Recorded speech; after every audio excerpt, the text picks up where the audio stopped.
ขอความนอบน้อมแด่องค์สมเด็จพระสัมมาสัมพุทธเจ้าขอน้อมอภิวาทแด่พระสัทธรรมเจ้าขอน้อมนมัสการแด่พระอริยสังฆเจ้าขอถวายความเคารพมายังท่านพระคุณเจ้าท่านเจ้าคณะพระสังฆาธิการท่านครูบาอาจารย์พระสงฆ์องค์สังฆเจ้าทุกรูปทุกตนทุกองค์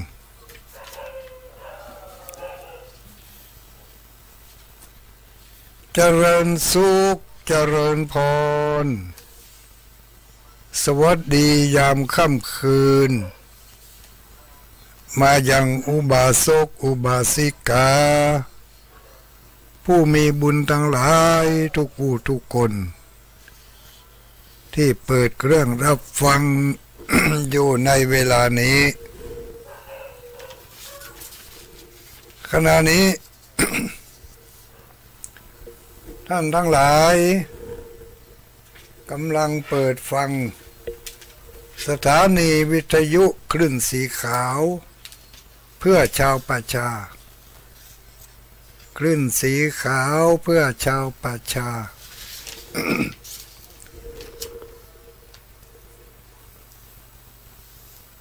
ในค่ำคืนวันนี้เป็นคืนวันจันทร์เนาะคืนวันจันทร์ที่8คืนวันจันทร์ที่8เดือนธันวาคมพุทธศักราช2568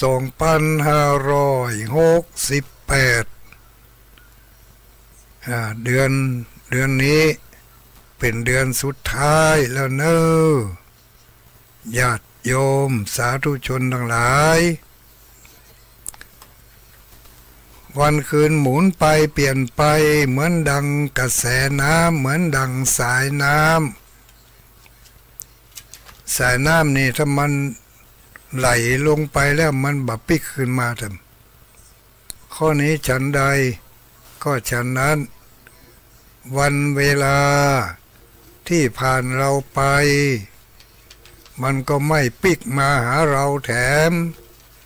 มันก็ไปตั้งหน้าของมันเลยจะไปดีไปให้จะไปแบบสุขสบายหรือว่าจะไปแบบทนทุกข์ทรมานอันนั้นก็ตัวภัยตัวมันหน่อสร้างมาอย่างใดมันก็จะได้ไปอย่างนั้นสร้างมาแล้วก็ต้องได้รับผลของการสร้างการทำวันนี้เดือนธันวาคมวันที่8เดือนเมืองเฮาเดือนนี้ก็เป็นเดือน3นี่เนาะเดือน3แฮม3ค่ำโอ้วันนี้ลมหลวงเนอะขอโทษถ้าไปทำดีนี่ได้ดีขนาดถ้าไปดำบดีนี่ต้องลมทุกจุ่มบุญเนอะเพิ่นว่าอันตุลุงก็ว่าต่อเพิ่นว่ากันมาเขาก็ว่ากันไปขอประกาศอนุโมทนาขอบคุณขอบใจเจ้าของสถานีทุกที่ทุกแห่งทุกคืนทุกความที่เวียงป่าเป้าอำเภอเวียงป่าเป้าคืนนี้รับสัญญาณอยู่2สถานีด้วยกันก็มีสถานีดอยหมอกเรดิโอ103.50ทีมงานของคุณโยมดารุณีแล้วก็อีกสถานีหนึ่งสถานีแม่ขจารโมเดิร์นเรดิโอโมเดิร์นนะเนาะโมเดิร์นเรดิโอ อันนี้ก็ในขึ้นความถี่94.50 เมกะเฮิรตซ์ทีมงานของคุณโยมธิติรัตน์พรหมมินทร์หรือว่าปอน้อยสุวรรณพรหมมินทร์ที่ได้เมตตาบริการบริจาค บริจาคเวลาแก่พระเผยแผ่ทางสถานีวิทยุได้มาดำเนินรายการนำเอาสารธรรมคำสอนที่ได้ยินได้ฟังกันมาบ่อยๆแล้วก็เอามากล่าวย้ำซ้ำเตือนกล่าวซ้ำย้ำเตือนนี่กันเนาะมันถึงจะถูกเนาะกล่าวย้ำซ้ำเตือน หรือว่าจะกล่าวซ้ำย้ำเตือนอันใดก็ได้ก็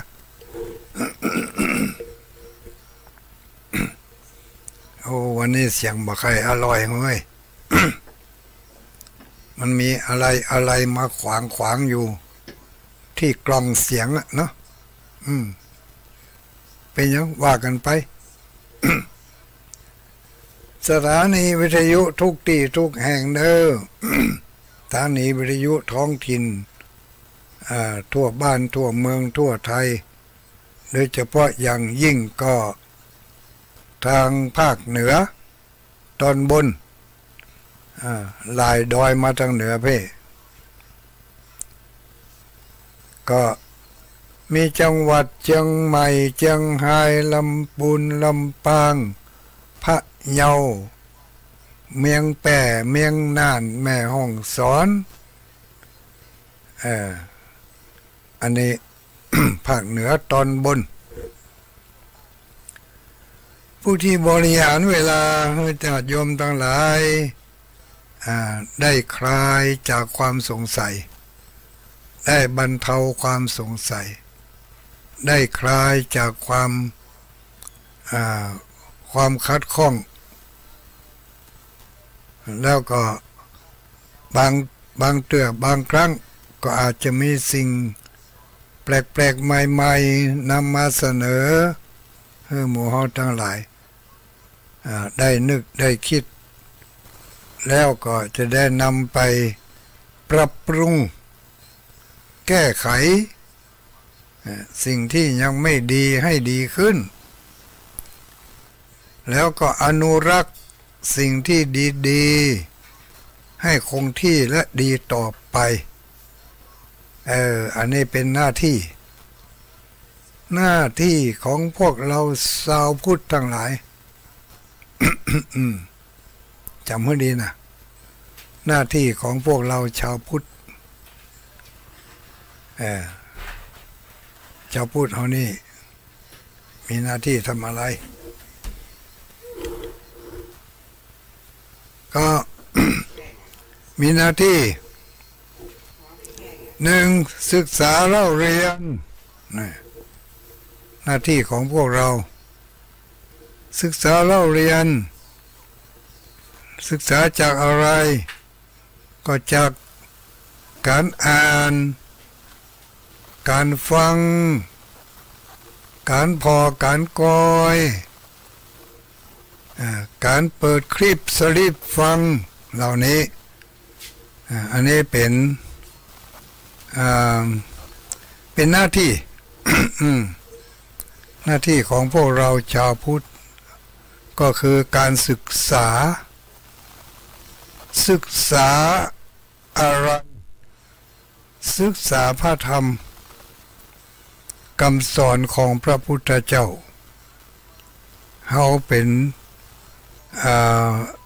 พุทธสาวกเป็นลูกศิษย์เป็นลูกโยมพระครูบาอาจารย์แล้วมาเป็นลูกศิษย์ลูกโยมแล้วก็ลูกศิษย์ที่ดีก็ต้องศึกษาเรียนรู้ใน บทบาทและหน้าที่ศึกษาเรียนรู้ในบทบาทและหน้าที่ของตัวเก่าที่จะมีต่อครูบาอาจารย์อย่างใดก็ขยายวงออกไปเราไม่ใช่เป็นเฉพาะลูกศิษย์ของครูบาอาจารย์ในปัจจุบันนี้เท่านั้นเรายังเป็นพุทธสาวกก็คือเป็นลูกศิษย์เป็นลูกศิษย์นะลูกศิษย์ลูกโยมของพระอริยสังฆเจ้าที่เพิ่นได้นำเอาน้ำธรรมคำสอนมาเผยแผ่แก่หมู่เฮาทั้งหลายต่อไปแถมเมื่อเป็นลูกศิษย์ลูกโยมของพระสงฆ์องค์สังฆเจ้าแล้วก็ไปเป็นลูกศิษย์ไปเป็นพุทธสาวกของพระสัมมาสัมพุทธเจ้าอันนี้ก็ต้องทำหน้าที่ให้ดีเนาะหน้าที่ที่หนึ่งก็คือมันศึกษาเรียนรู้แท้ๆนะรู้ให้เข้าใจให้รู้ให้เข้าใจแล้วก็นำมาใจได้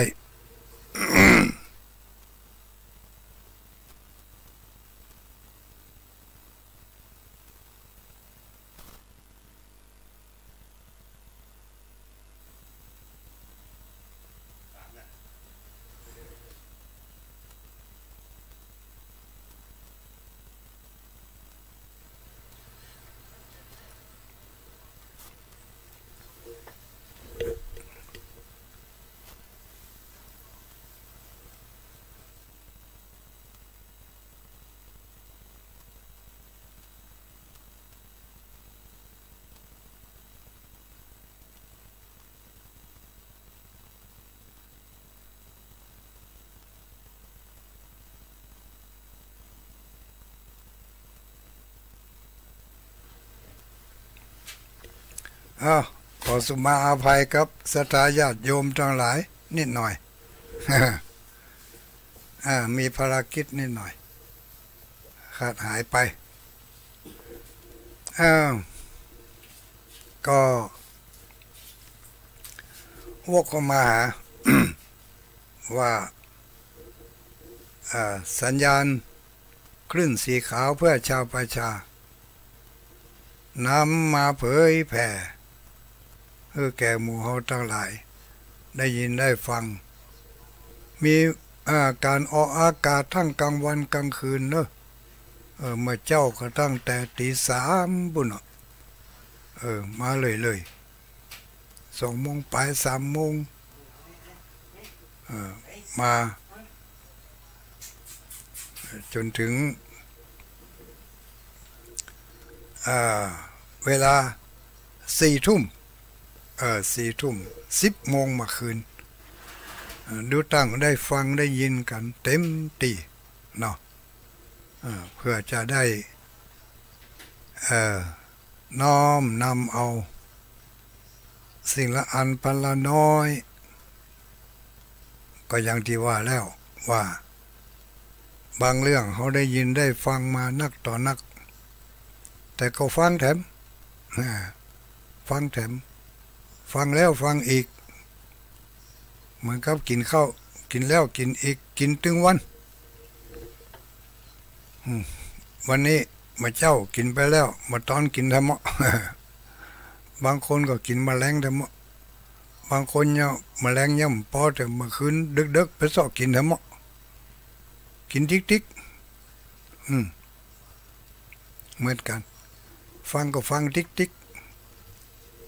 เข้าใจแล้วเข้าใจแถมมันก็จะได้เมื่อเข้าใจแล้วเข้าใจแถมนี่นะมันสามารถที่จะเผยแพร่ให้แก่คนอื่นได้ถ้าเข้าใจแล้วบ่เข้าใจแถมหู้คนเดียวเผยแพร่เพื่อแพร่คนอื่นบ่ได้เพราะฉะนั้นต้องเข้าใจแล้ว เข้าใจแถมให้มันแน่นๆไปเลยให้มันแน่นๆไปเลยมันจะได้ทำหน้าที่ของเจ้าพุทธข้อที่สามก็คือการเผยแผ่การเผยแผ่เขามีหน้าที่ที่จะช่วยกันจันลงรักษาไว้ซึ่งพระพุทธศาสนาอันเป็นศาสนาที่ดีประจำหมู่เฮาทั้งหลายที่มีความเคารพเชื่อถือในพระธรรมคำสอนแล้วได้ปฏิบัติตามเมื่อปฏิบัติตามก็จะได้เมื่อปฏิบัติตามก็จะได้รับเป็นเรียกว่าได้มรรคได้ผลได้มรรคได้ผลได้เหตุได้ปัจจัยที่จะนำมา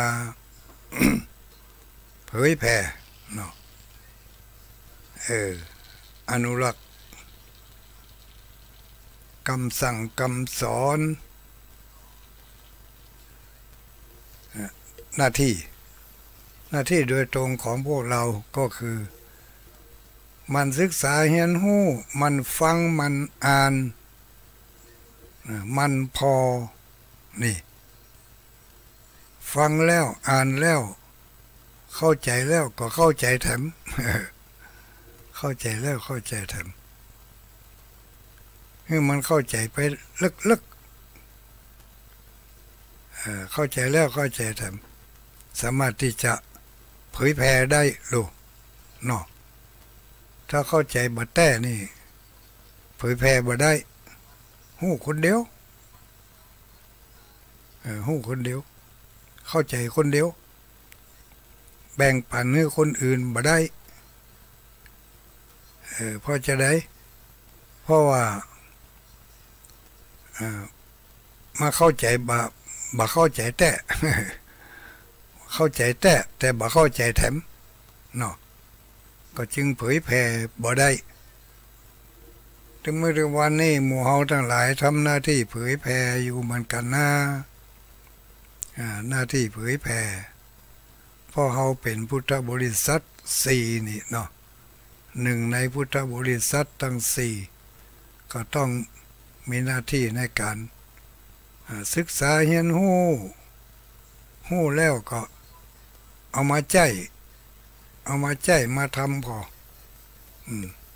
อย่างเพิ่นบอกว่าการไหว้พระสวดมนต์ก่อนรับก่อนนอนจะยะรับดีนอนดีบ่ฝันหันให้รับจื่นตื่นมาก็สว่างบ่ง่วงเงียอันนี้ก่อนรับก่อนนอนแผ่เมตตาโดยการไหว้พระสวดมนต์กราบพระไหว้พระทุกวันเนี่ยเอาจนเป็นนิสัยเขาก็จำกรรมไหว้พระได้ดีได้ผลลัพธ์จากการปฏิบัติเป็นอย่างใดก็นำไปอู้กันได้ญาติอย่างอันญาติอย่างอีดีแต่ลูกบางคนก็โอ้มหันได้ดีเหมือนยังมันก็เหมือนเก่านั่นเนาะแล้วเขาก็จะได้รับคำอธิบายเพิ่มเติมจากคนที่เพิ่นได้ปฏิบัติแล้วได้ผลดีเขาก็จะได้เอามาใช้ต่อไปเมื่อเป็นอย่างนี้ชื่อว่าเขาได้ศึกษามาแล้วได้ยินได้ฟังมาแล้วเอามาใช้พอเมื่อเอามาใช้พอก็อาจจะได้ผลตามที่เขาได้มีความตั้งใจน้อมนำเอาน้ำธรรมคำสอนมาใส่ไว้ในห้วงแห่งความนึกคิดจะเข้าสู่ภวังค์ก็ให้มันเป็นจิตที่ดี เป็นจิตที่มีเมตตาเป็นจิตที่มีความเอื้ออาท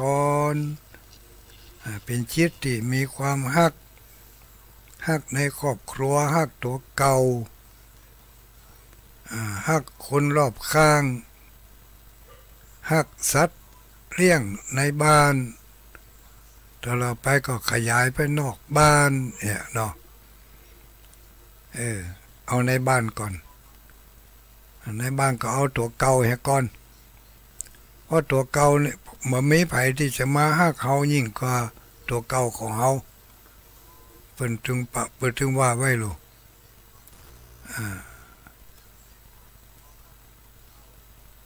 เขานี่มีตัวเก่าเขาเป็นที่ฮักยิ่งกว่าคนอื่นจะมาฮักเขาคนอื่นฮักเขานั่นมันจะต้องมีอะไรอย่างสักอย่างหนึ่งหวังอะไรอย่างสักอย่างหนึ่งมันถึงจะฮักเขาได้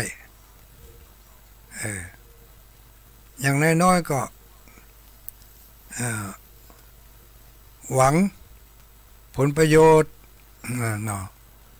นอกจากผลประโยชน์แล้วก็หวังทางด้านในด้านคุณธรรมก็หวังความปรารถนาดีหวังจะให้เขาได้ดิบได้ดีอย่างกับลูกพ่อแม่ฮักลูกฮักพ่อแม่ครูบาอาจารย์ฮักลูกศิษย์ลูกโยมเนี่ยอันนี้ว่านี่เป็นความฮักแบบเมตตากรุณาแต่ความฮักอย่างอื่นนั่นที่เป็นความฮักที่เรียกว่ากามานิสตะเปมะนั่นเจือปนไปด้วยกามก็คืออยากได้อยากเป็นมีความอยากเป็นตัวพื้นฐานเป็นตัวตั้งแล้วก็ไปสร้างความฮักก็หวังผลประโยชน์อย่างใดอย่างหนึ่งเขาก็บอกว่ากันเนาะมาถึงว่าพวกเข้ามาภาระหน้าที่ที่เขาจะต้องช่วยกันช่วยกันทำช่วยกันรักษาก็คือหน้าที่ในการทนุบำรุงเผยแผ่พระธรรมคำสอนของพระพุทธเจ้าที่เขาสามารถที่จะเผยแผ่ได้ที่จะช่วยกันอนุรักษ์รักษาที่สามารถที่จะประกาศได้ว่าพระธรรมของพระพุทธเจ้าดีอย่างนั้นดีอย่างนี้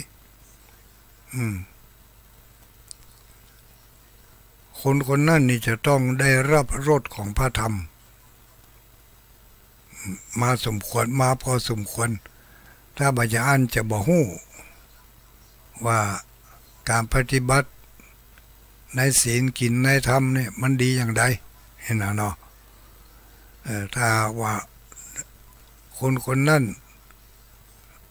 มีการปฏิบัติอยู่ในศีลกินในธรรมได้รับผลจากการปฏิบัติที่ทำตัวเองอยู่ในกฎเกณฑ์ของพระธรรมพระวินัยของพระพุทธเจ้าก็ย่อมจะให้ผลคือความสุขความสบายความลอดโล่งโปร่งเบาบรรนักอกเพราะว่าได้ปฏิบัติตามน้ำธรรมคำสอนอย่างนี้เป็นต้นเมื่อปฏิบัติได้ผลดีแล้วก็เอาหลักการวิธีการที่ตัวเองปฏิบัตินั่นแหละเนี่ยอย่างใดมันได้ผลอย่างใดผลลัพธ์มันเป็นอย่างใดเห็นไหมเนาะแล้วก็เอาไปอู้ให้เจ้าหมูเจ้าจุ่มได้ฟังการเอาไปอู้ให้คนอื่นฟังนี่เป็นเรียกว่าการเผยแผ่ เผยแผ่จะเป็นเผยแผ่พระธรรมคือคำสอนจะเป็นการเผยแผ่พระวินัยคือคำสั่งเพราะว่าอย่างที่เคยบอกมาข้างก่อนนั้นว่าพระพุทธศาสนาเฮานั้นมีคำสอนรวมแล้วก็มานักมาหนา3 ข้อใน3 ข้อนี่ ย่อแถมก็เหลือ2 ข้อย่อทำได้ก็นี่ย่อแถมก็เหลือข้อเดียวเหลือข้อเดียวคำสอนที่เป็น3 ข้อนั่นเรียกว่าพุทธโอวาทพระพุทธเจ้าประกาศพุทธโอวาท3 ข้อเนาะนี่พระพุทธเจ้าสอนบัจเจนักนะสอน3 ข้อเนาะหมอทั้งหลายถึงมื้อถึงวันนี้ที่เขาศึกษาอยู่นี่ก็ศึกษาใน3 ข้อนี่แหละบัจเจนักหนาป้าปั้นคะแนนจำ3 ข้อนี่ให้ได้เด้อข้อที่1พระพุทธเจ้าสอนว่าให้ละเว้นจากการกระทำความไม่ดีทั้งหลายนี่เนาะให้เว้นจากการกระทำความไม่ดีทั้งหลายที่จะนำความทุกข์มาให้ข้อที่2พระพุทธเจ้าสอนว่าสิ่งใดเป็นสิ่งที่ดีเรื่องใดเป็นเรื่องที่ดีการกระทำใดเป็นการกระทำที่ดีคำพูดใดเป็นคำพูดที่ดีคำกึดใดที่กึดดีกึดแล้วจุ่มเนื้อเย็นใจให้รีบทำรีบพูดรีบกึดสิ่งเหล่านั้นเรียกว่าให้ทำความดีทุกอย่างจงรีบทำเมื่อมีโอกาสเขาต้องช่วงชิงเอานะที่จะเนี่ยอันอย่างที่มันเป็นไปในฝ่ายที่ดีเนี่ยต้องช่วงชิงต้องหู้จักแสวงหาอีกเนาะหู้จักช่องทางที่จะปฏิบัติถ้ามาอ่านแล้วมันก็อ้างวันอ้างคืนอยู่ฮะเนี่ยบึดก่อนยามก่อนเดี๋ยวแหมน้อยก่อนเดี๋ยวถ้าแก่แถมน้อยก่อนอาจจะทำให้เราพลาดโอกาสไปได้นะรอให้แก่ก่อนรอให้เมินแถมน้อยก่อนเดี๋ยวนี้ภาระมันยังหนักอยู่ถึงภาระถึงวันเวลาที่ภาระมันเบาไปแล้วอุปสรรคอย่างอื่นมาเห็นแล้วบ่มีเวลาบางทีอุปสรรคเวลามีเครื่องอำนวยความสะดวกทุกอย่างมีแต่ว่าสังขารร่างกายบ่มี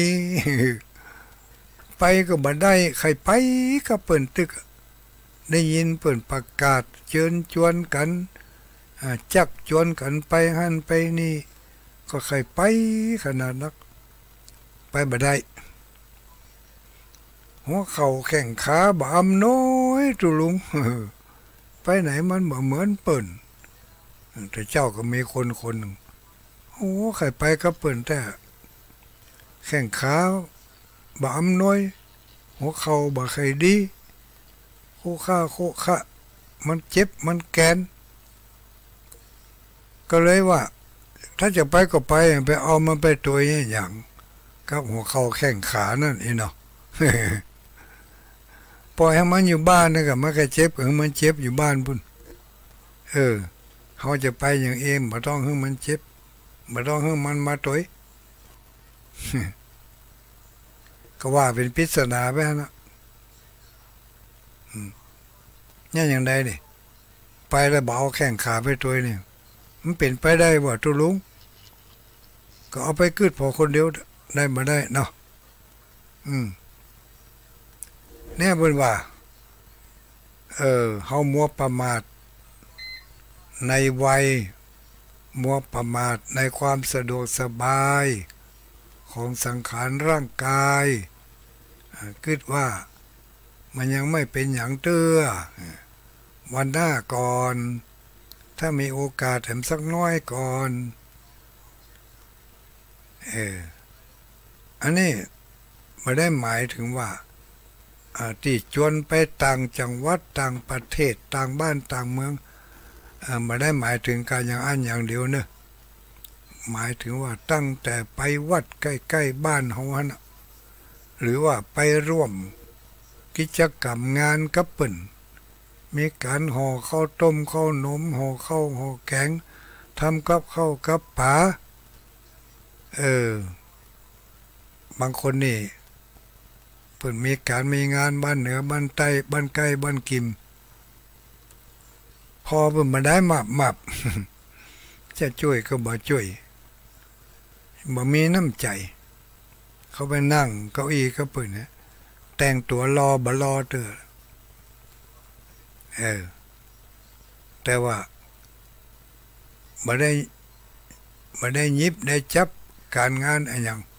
ทั้งที่เปิ้นกำลังต้องการความช่วยเหลือก็เป็นคนขี้จิขาดความมีน้ำใจก็ไม่ค่อยดีเนาะต้องมีน้ำใจเพื่อเวลาบ่มีโอกาส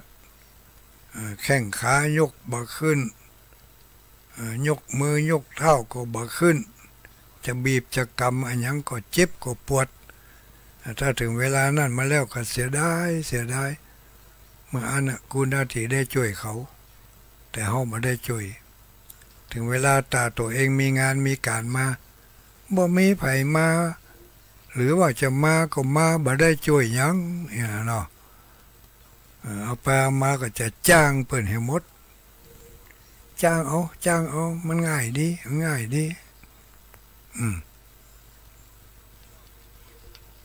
มันก็ง่ายไปอย่างเนาะแต่ก็เสียอย่างก็ต้องยอมรับกันอันนี้คือการปฏิบัติหน้าที่รู้จักในหน้าที่ของเฮาเป็นชาวพุทธทำหน้าที่ให้ครบให้ดีพยายามหาโอกาสหาเวลาทำหน้าที่ของตัวเองให้ได้หน้าที่ศึกษาเล่าเรียนพระธรรมพระวินัยจากการฟังการอ่านการพอการก้อยการร่วมกิจกรรมอันดับที่สองเมื่อศึกษาเล่าเรียนแล้ว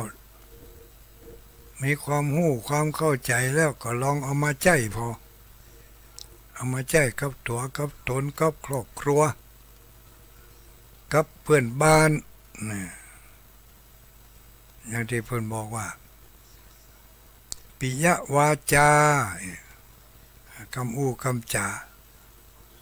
ที่เป็นคำอู้ที่เป็นคำอู้เป็นที่ฮัก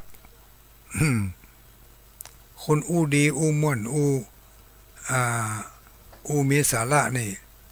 อู้แล้วเป็นที่ฮักลูกเป็นที่ฮักของผู้ที่มีปัญญาเพราะอาจจะเป็นที่จังของคนที่มีกิเลสตัณหาหนาแน่นจังเหงานั่นถ้าถึงจังเหงานี่นักแกะต้องถอนออกเห็นเลยตัวนี้นะตัวที่จังเหงานี่นะถอนออกแกมันบ่มีคุณมีคุณมีแต่โทษอย่างเดียวว่าจังเหงาเนี่ยเขาจังเขาก็บ่เจตุกตัวเนาะเขาจังเขาก็ยัง บันเทิงล่าเริงไข่หัวสนุกสนานอยู่แต่เฮานี่ก็ที่เฮาจังเขานี่ก็พอสลิดมาแล้วอย่างมันน่าจังไปทิกๆเนี่ยฝังอยู่ในความรู้สึกบ่ได้ถอนขว้างจังเงาจังเงานี่ก็ตุกเงาอันเดียวกันมันมาด้วยกันยิ่งจังเท่าใดก็ยิ่งตุกนักตอนเรื่องของเขาเฮาก็เรื่องของเฮาจะไปเอาเรื่องของเขามาใส่ใจเฮาเขาตุกเรื่องของเขาเฮาตุกเรื่องของเฮาถอนออกได้ก้อยๆถอนแต่น้อยเนอะอันนี้เพิ่นเรียกว่าได้ยินได้ฟังมาแล้วหู้แล้วเอามาลองให้ยะลองทำพอลองยะลองทำลองปฏิบัติได้ผลเป็นประการใดก็เอาไปอู้ไปจากันตั้งแต่เริ่มลดละเลิกความจังนี่นะเริ่มลดละเลิกความขี้โลภความใครได้ละโมบโลภมากลดหย่อนผ่อนลงได้โอ้ดีแต่เฮาให้เนี่ยถึงมื้อถึงวันนี้สบายอกสบายใจบ่ได้โกรธบ่ได้เกลียดอย่างไผบ่ได้ไปจังเงากับไผเขาก็เรื่องของเขาแย่อยู่ได้ขี้ข้านหันก็รับตาแฮะขี้ข้านได้ยินก็ตืดหูแฮะ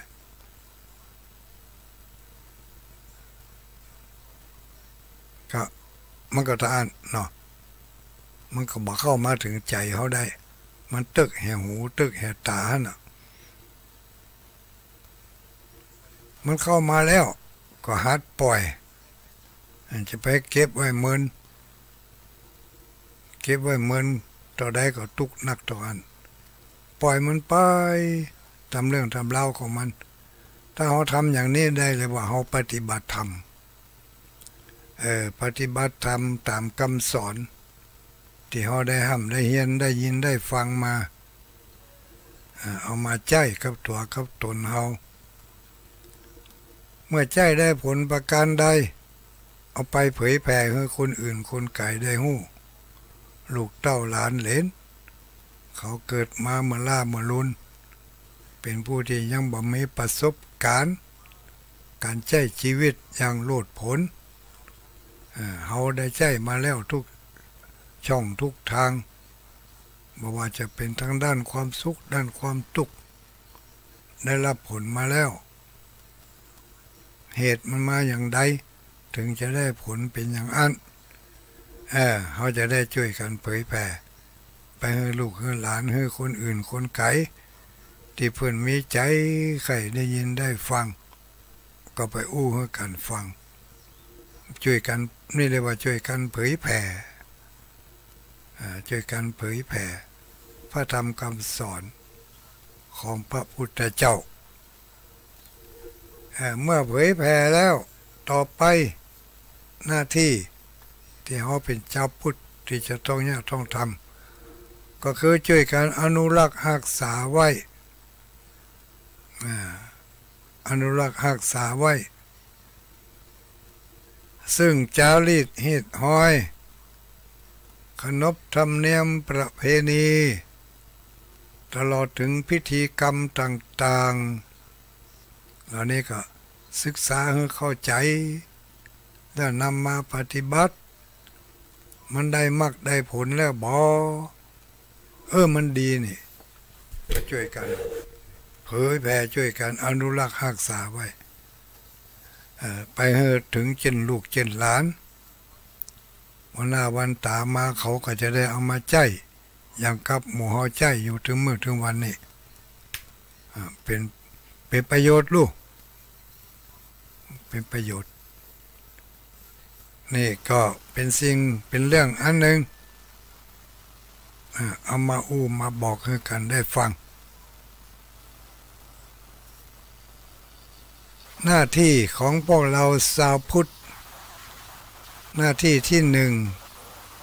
มันศึกษาเรียนรู้พระธรรมคำสอนจากสื่อต่างๆหน้าที่อันที่สองเมื่อรู้แล้วได้ยินแล้วเข้าใจแล้วลองนำเอามาใจพอเอามาทดลองพอนักก็ดีน้อยก็ดีลองไปยากก็ดีง่ายก็ดีเอาลองพอไม่ลองไม่รู้ ต้องลองเมื่อได้ผลดีแล้วลองแล้วได้ผลแล้วได้ผลในทางที่ดีเขาก็บอกว่าดีได้ผลในทางที่ไม่ดีเราก็ต้องบอกว่าโอ้บ่ได้บ่ดีบ่ได้สักอย่างจะต้องได้ไปศึกษาทำไมเพื่อนว่าดีเขาจะได้ว่าบ่ดีมันต้องมีอย่างสักอย่างก็ที่ขาดตกบกพร่องไปมันอาจจะบัดเต็มสูตรเนาะแกงหม้อเดียวกันแกงอย่างเดียวกันคนละหม้อแกงผักกาดหม้อนั้นแกงผักกาดก็ยังมาล้ำเฮาแกงยังบัดล้ำก็เฮาใส่สูตรบ่ครบบางคนก็ใส่สูตรเดียวกันแกงผักกาดเหมือนกันใส่จีนอย่างเดียวกันใส่สูตรเหมือนกันแต่รสชาติไม่อร่อยไม่เท่ากันอันนั้นมันเป็นรสของฝีมือละ เป็นเรียกว่าจะลดมือนี่หรอจะลดมือเพราะฉะนั้นต้องเมื่อมาเข้าใจก็ต้องมันศึกษาไปเรียนรู้เพิ่มเติมทำให้มันเข้าใจแล้วลองเอามาใจพอจะได้ผลนักได้ผลน้อยอย่างใดดีแต่ก็บ่ดีแต่อันสุดท้ายก็คือช่วยกันอนุรักษ์รักษาไว้อนุรักษ์รักษาไว้ซึ่งพระพุทธศาสนาอนุรักษ์รักษาไว้ซึ่งนำธรรมคำสอนจะเป็นนำธรรมคำสอนมาในรูปแบบใดมาในรูปแบบของพิธีกรรมเช่นว่าการไปวัดต้องมีข้าวตอกดอกไม้ไปโดยไปถึงวัดก็เอาข้าวตอกดอกไม้ไปใส่ขันมีกี่ขันใส่ให้มันครบอันนี้เป็นพิธีอย่างหนึ่งลูกพิธีอาศัยดอกไม้อาศัยข้าวตอกดอกไม้เป็นสื่อนำเข้าไปหาพระรัตนตรัยก็คือพระพุทธพระธรรมพระสงฆ์ถ้าเราบ่มีข้าวตอกดอกไม้เข้าไปขาดอามิสปูจาขาดวัสดุอุปกรณ์นำทางถ้าเป็นการนำทางแบบทางรถเนี่ยก็ขาด GPS ขาด GPS นำทางมาได้มีสิริคอยบอกเลี้ยวซ้ายเลี้ยวขวาเลี้ยวซ้ายเลี้ยวขวาเนาะเขาไปวัดไปวากันเหมือนกันจัดทานขันเข้าทำบุญวันเกิดอย่างน้อยก็ต้องมีข้าวตอกดอกไม้ใส่สวยไปจะไปแบบแห้งๆจารีตหินห้อยบ้านเฮาเป็นละเอียดละออลึกซึ้งมีความหมายลึกซึ้งแล้วก็แบบมีความหมายมันจะว่าสักแต่ว่าทำนะสักแต่ว่าเนี้ย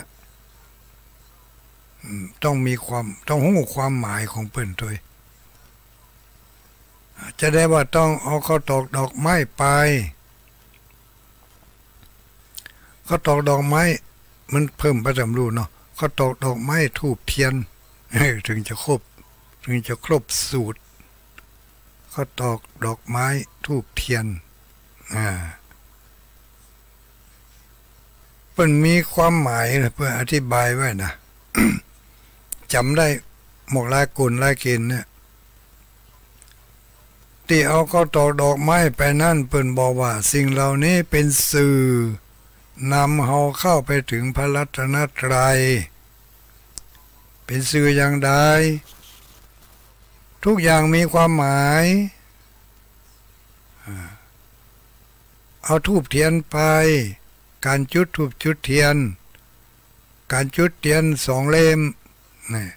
ว่ากันมาบ่อยๆเนาะปูจาพระธรรมกับพระวินัยนี่ก็เป็นคำสั่งคำสอนคำสั่งก็คือพระวินัยคำสอนก็คือพระธรรมถ้าเราตามเทียน2 เล่มนี่ต้องก็ว่าเราได้จุดประกายแห่งความสว่างไสวขึ้นจุดพระธรรมจุดพระวินัยมีธูปอยู่ในสวยตัวจุดธูปทำ3 ดอก 3 เล่มธูป3 ดอก 3 เล่มจุดทำไมจุดเพื่อบูชาพระคุณของพระพุทธเจ้านี่พระคุณของพระพุทธเจ้าเหมือนกับธูปจุดที่ไหนมันก็มีกลิ่นกระจรกระจายไปทั่วกลิ่นอันนั้นก็คือพระพุทธเจ้ามีพระมหากรุณาธิคุณพระพุทธเจ้ามีพระปัญญาคุณมีพระปัญญาที่คุณเรียงลำดับมาถูกก้าเนาะทุลุงทุยเรียงลำดับมาถูกก้าเนาะมีอันดับแรกมีพระบริสุทธิ์ที่คุณอันนี้ก็จะยังแค้นหน่อยพระพุทธเจ้าเป็นผู้บริสุทธิ์ทั้งทางกายทางวาจาและทางใจพระพุทธเจ้าเป็นผู้บริสุทธิ์เรียกว่าบูชาความบริสุทธิ์ของพระพุทธเจ้าธูปดอกที่1ธูปดอกที่2บูชาพระบริสุทธิ์ที่คุณพระปัญญาคุณพระพุทธเจ้าเป็นผู้ที่มีปัญญาเป็นโลกวิทูผู้รู้แจ้งโลกอนุตตรังปุริสธรรมสารถิเป็นผู้สามารถฝึกบุรุษได้อย่างไม่มีใครยิ่งกว่านี่เป็นคุณของพระพุทธเจ้าคุณข้อที่1พระพุทธเจ้าเป็นผู้บริสุทธิ์ทางกายทางวาจาและทางใจทางชาติภูมิ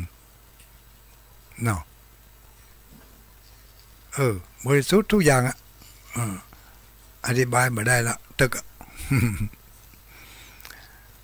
หมายความว่าเอาบูชาความบริสุทธิ์ของพระพุทธเจ้าธูปเล่มที่1นะธูปเล่มที่2บูชาปัญญาของพระพุทธเจ้าพระพุทธเจ้านี่มีปัญญาอันลึกแหลมสุขุมานนักกว่า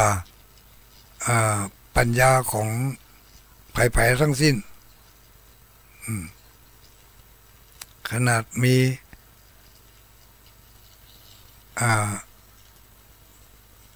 เจ้าลัทธิคนหนึ่งนึกว่าตัวเองมีปัญญานักขนาดนักจ้างให้นายช่างตีปอบเล็ก ตีปอบเล็กเอามาหัดขี้ปุ่มไว้นะอย่าถ้าจะยังกับใส่ห้างนี่ก็เนาะเอามาหัดขี้ปุ่มไว้กลัวปัญญาจะบุญออกจากขี้ปุ่มมันจะแตกว่ะ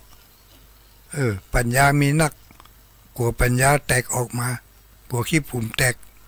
เพราะมีปัญญานักก็เลยไปไล่ไปอวดเป็นคบคิดคบคอยในที่สุดก็มาต้ากับพระพุทธเจ้า ถ้าถามปัญหากันถามไปถามมาพระพุทธเจ้าก็ตอบได้มุกกุสิ่งกุอย่างในที่สุดก้านพระพุทธเจ้าเหือแตกเหือไฟกลุ่มหน้านิ่งบ่อู้บ่จาเล็กแต่เอามาหัดขี้ปุ่มนั่นก็ลุยไล่ลงแห่เนี่ยคือพระปัญญาของพระพุทธเจ้ามีพระปัญญาอันลึกแลบสุขุมานยิ่งนัก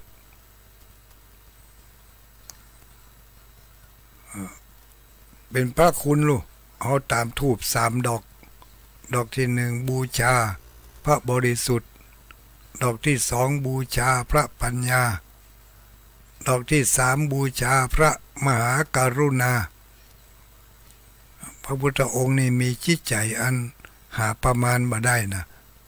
ที่เรียกว่าอัปปมโนพุทโธพระพุทธเจ้ามีจิตใจหาประมาณมาได้นัก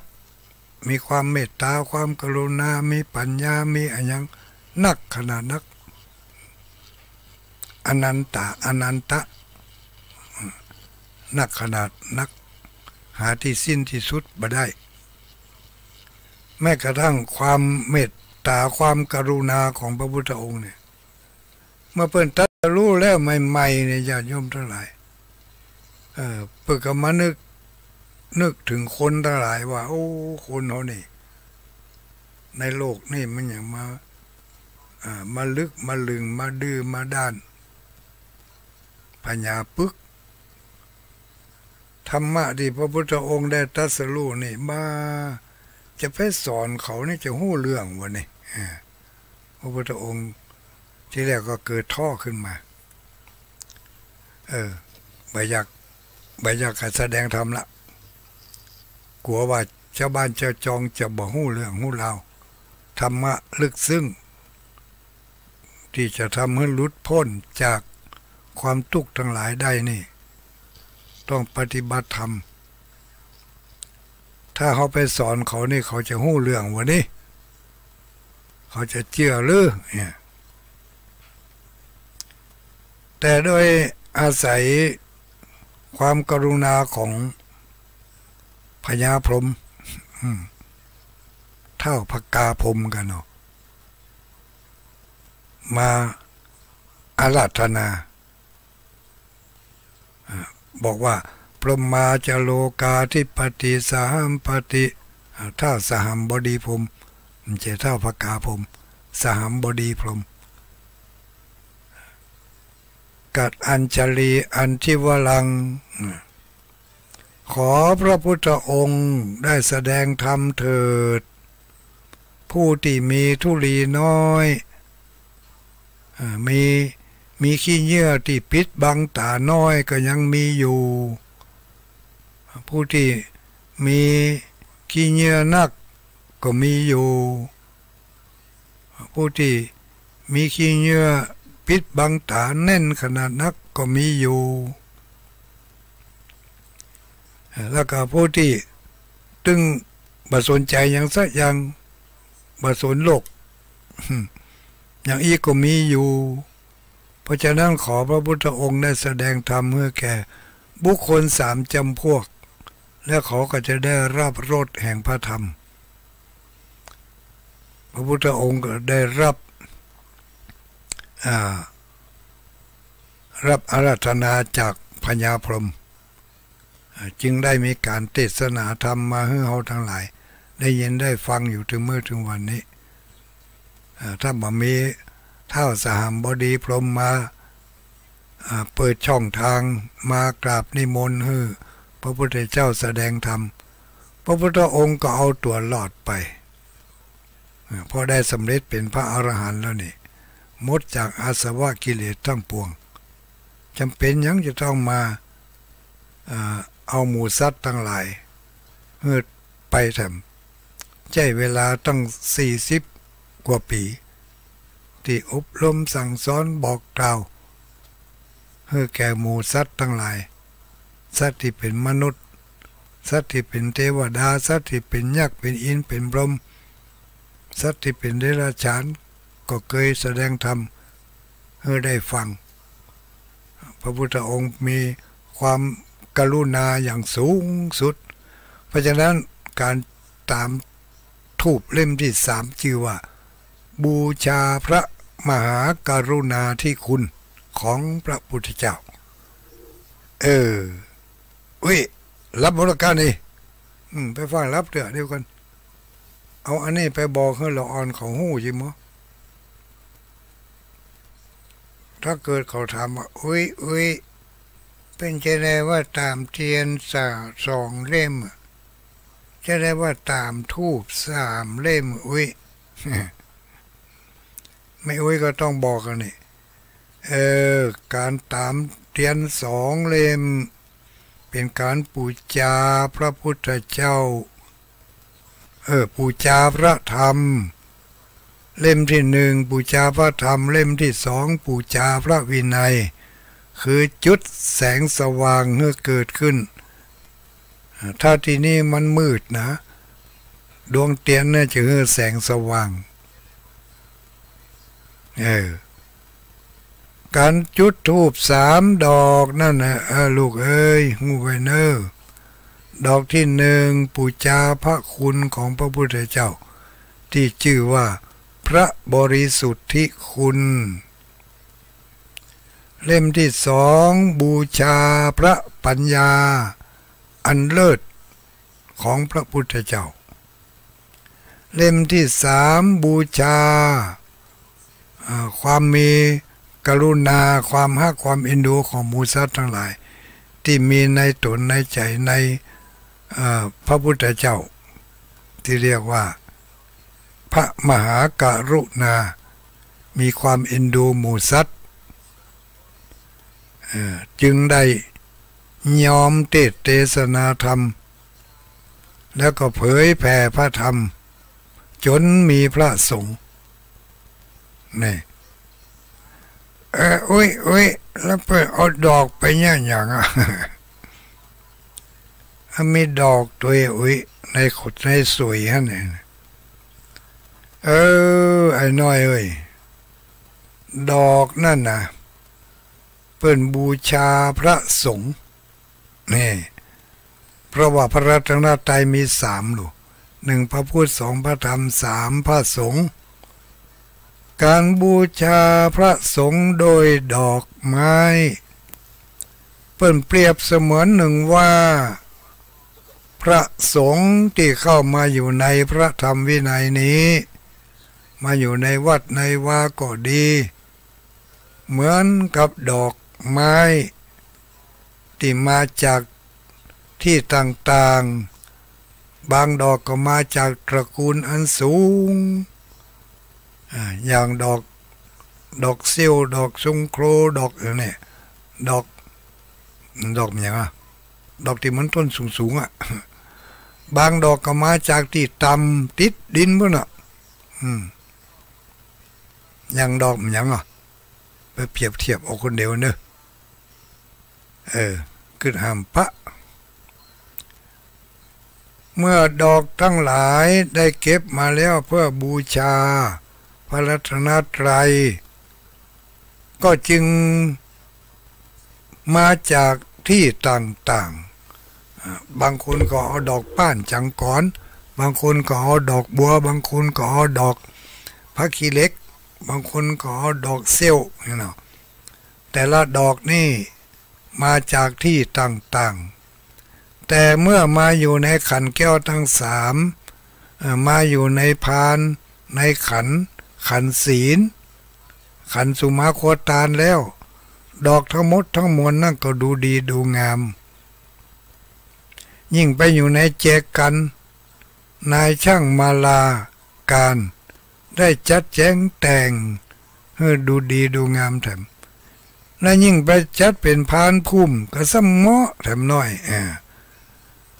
แต่ละดอกมาจากทิศต่างๆฉันใดพระภิกษุสงฆ์สามเณรที่มาอยู่ในวัดย่อมมาจากตระกูลต่างๆบางข้องก็มาจากตระกูลที่มั่งคั่งร่ำรวยเป็นเศรษฐีมหาเศรษฐี บางคนก็มาจากตระกูลปานกลางเป็นพ่อค้าประชาชนบางคนก็มาจากตระกูลที่ต่ำต้อยเป็นยาจกวันนี้พวกขอทานแต่ได้สละภารกิจทางบ้านมาบวชอยู่ในวัด เอาผ้าเหลืองเข้าห่มมีศีลมีธรรมเสมอกันมีศีล227มีปริสุทธิศีล4มีศีล10นะก็ได้ชื่อว่ามาอยู่ในพระธรรมวินัยอันเดียวกันเหมือนกับดอกที่มาจากที่ต่างๆแล้วมาอยู่ในขันธ์ในพานเดียวกันอันนี้เปรียบเทียบให้ละอ่อนเขาฟังอุ้ยบอกให้เขาหู้มันละอ่อนมันอาจจะสงสัยก็ได้ลูกเป็นแน่ยัง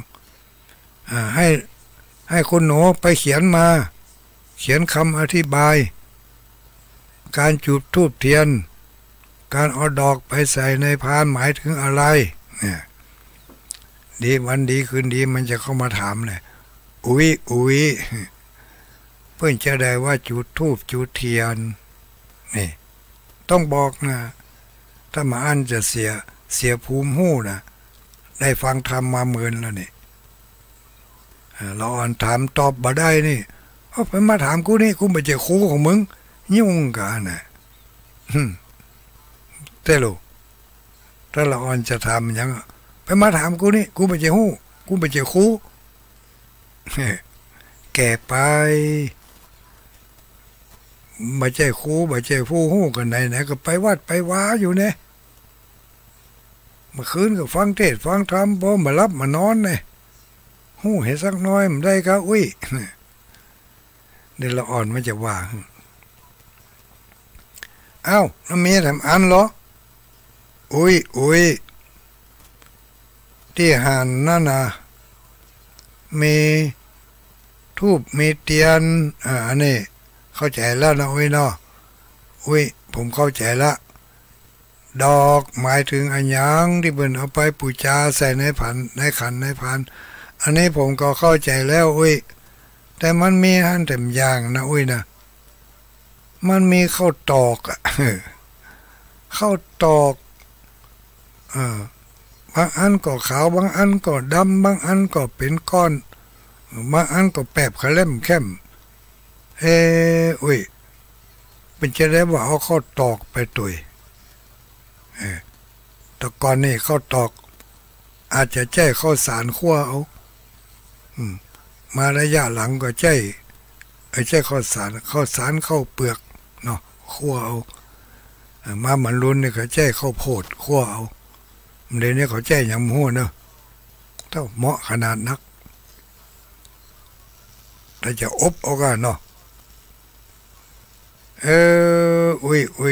ข้าวตอกนี่มันจะได้เพื่อเอาไปไว้เนี่ยอย่างก็ต้องบอกเลยเนอะข้าวตอกนี่นะเหลนหน่อยข้าวตอกนี่หมายถึงอุบาสกอุบาสิกาเนอะอุบาสกอุบาสิกาก็คือพ่อออกแม่ออกพ่อแม่คนหญิงคนชายคนหนุ่มคนกำทั้งหลายนี่แหละคนบ้านทั่วไปนี่แหละเหมือนเขาตอกย่อมพอหันบางเม็ดก็ลายบางเม็ดก็ขาวบางเม็ดก็สีแดงสีมันยังก็มี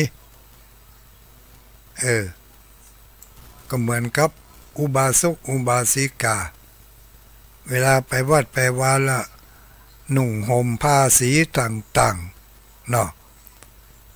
ถ้าเป็นบางที่ก็จำกัดเลยถ้าถึงวันพระวันศีลมาต้องห่มสีขาวเหมือนเขาตอกขาวผ่อนแต่ว่าเขาตอกส่วนมากก็จะมีตึงขาวตึงดำก็เหมือนกับหัวเขานี่กะ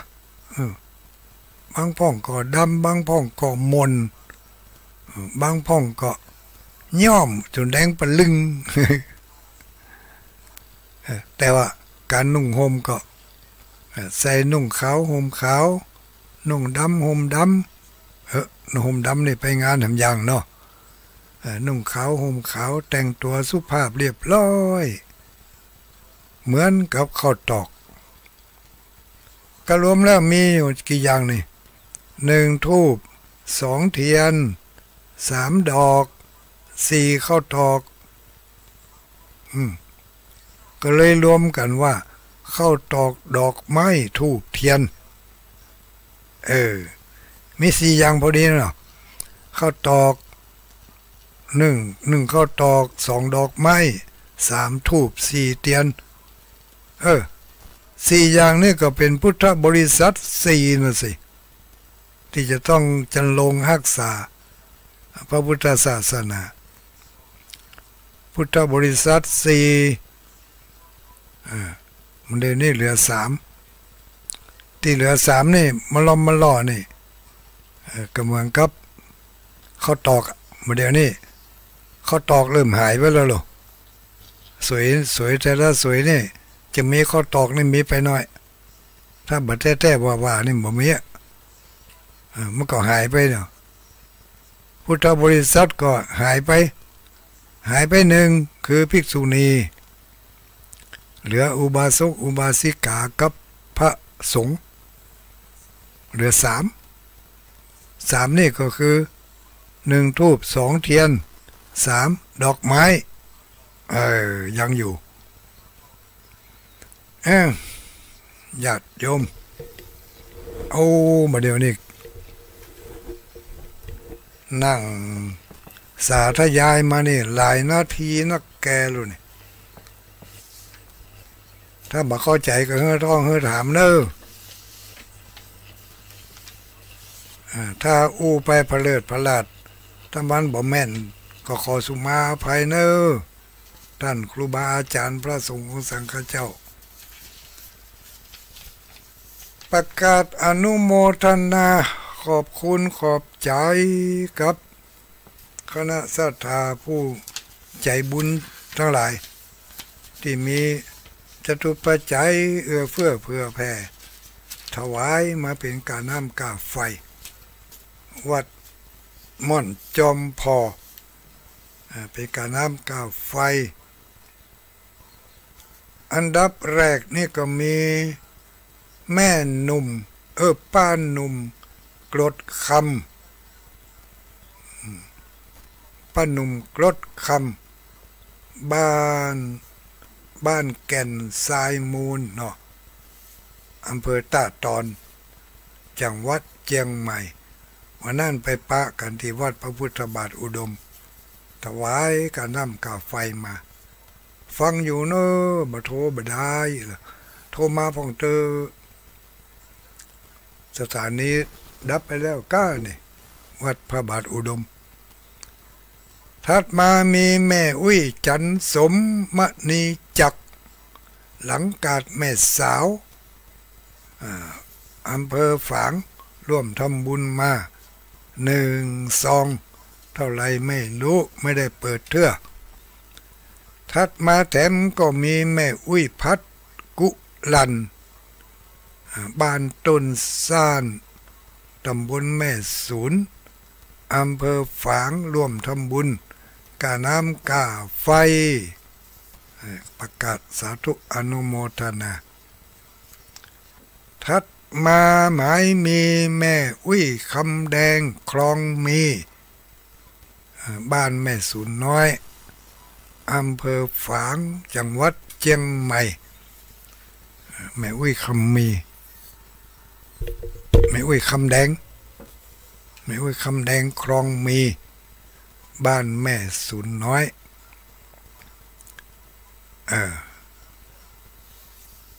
อนุโมทนาถัดมามีป่อบุญปันแม่อัมพรกันทะมีอันนี้นี่สายใต้หุยวันที่7ไปร่วมงานที่วัดวันที่5ไปร่วมงานที่วัดพระพุทธบาทอุดม วันที่7ไปร่วมงานที่วัดสันเหมืองนี่ไปปะใส่พอออกไม่ออกก็หลายผู้หลายคนอยู่เมพ่ออุ้ยบุญปันแม่อุ้ยอำพรกันทะมีบ้านสันเหมืองอำเภอเวียงหนองล่องจังหวัดลำพูนนี่ก็ได้ฝากจตุปัจจัยมาให้มาหอมก้าน้ำก้าไฟทัดมามีคุณแม่อุ้ยอินทนินสีติแม่อุ้ยอินทนินสีติบ้านแม่สุนน้อยถวายตุลุงดอย1 ซองแล้วก็ถวายตุลุงวัดห้างต่ำ1 ซองไม่ได้ปะเป็นเตือนเนอะถ้าปะเป็นจะเอาไปให้เป็น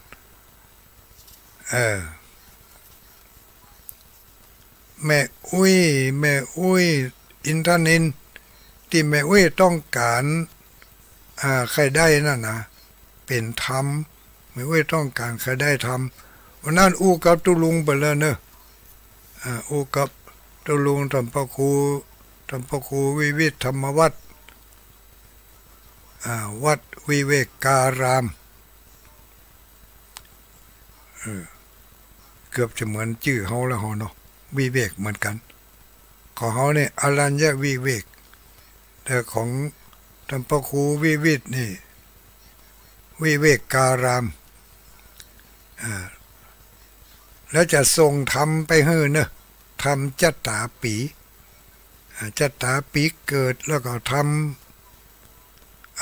อาจจะเป็นทำมหาชาติด้วยมหาชาติคือพระเจ้าสิบจัดนะพระเจ้าสิบจัดกับทำจัตตาปีเกิด เดี๋ยวไปสอบพอก่อนมีอยู่ระยะนี้บอกใครมีเวลาได้อยู่วัดอยู่ว่าเดี๋ยวก็ไปหั่นเดี๋ยวก็ไปนี่บ่มีเวลาได้ไปสอบเลยจะเอาไปถวายตุลุงนี่ผมคนเหรอไปนี่คุณโยมกนกพิษชัยนาพร้อมด้วยครอบครัวและคณะสถาบันห้วยงูในอำเภอฝางอันนี้ก็รวมกันให้หอมเป็นกระน้ำกาไฟขออนุโมทนากับคณะศรัทธาญาติโยมทั้งหลายเนอะกระน้ำกาไฟมีผู้ให้ผู้หอมมาแล้วมาเดี๋ยวนี้ยังกะโจฟ้านี่กันเนาะเจ้าฟ้าตัวที่1เกือบไปแล้วเนอะตัวที่1นี่ได้มาละ30,000ปลายยังแต่เล็กๆน้อยๆตัวที่1ตัวละ40,000นะญาติโยมทั้งหลายเอานักหนาป้าปั้น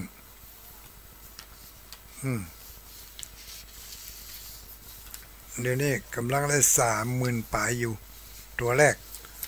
ใครจะมาต่อเติมเพิ่มเสริมขึ้นมาก็ขอเชิญเนอะแจ้งมาจะไปแจ้งมาเลยแล้วสตางค์นั่นบ่ต้องฝั่งโอนมาเถอะก็ว่าจะปิดรับเจ้าภาพวันที่1 เดือนมีนาคมพุทธศักราช2569จะปิดรับผู้บริจาคนะที่เป็นเจ้าภาพเจ้าฟ้าช่วยกันหน่อยเป็นเจ้าภาพเจ้าฟ้าด้วยกันปิดรับบริจาควันที่1วันที่3 มีนาคมเป็นวันมาฆบูชาปีนี้มาฆบูชาตรงกับวันเดือน6เพ็งก็วันที่3 มีนาคม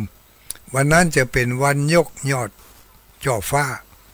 ขึ้นพร้อมกันเลยถึง4 ตัว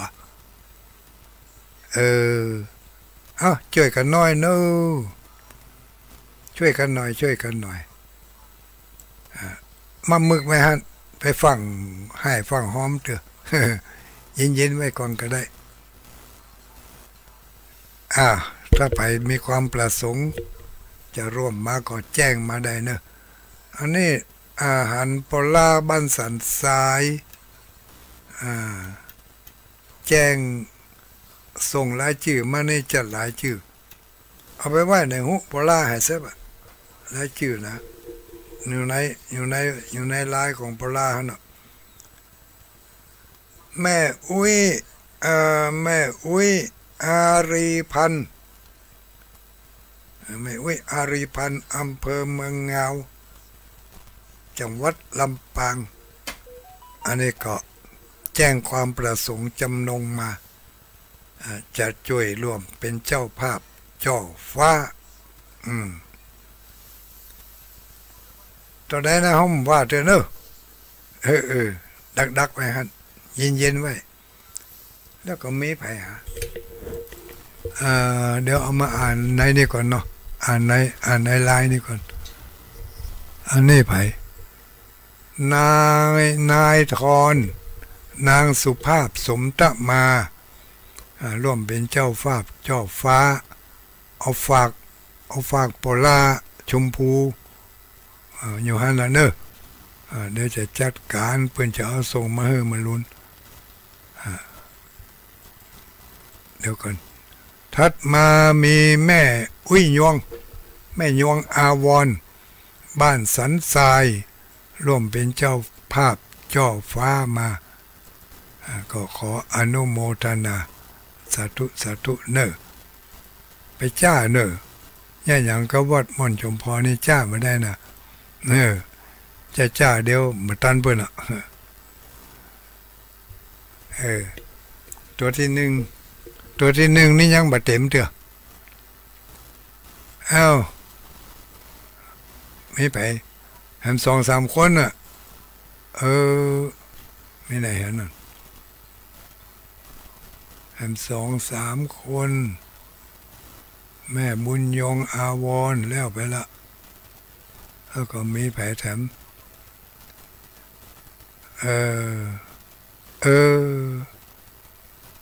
หายไปแล้ว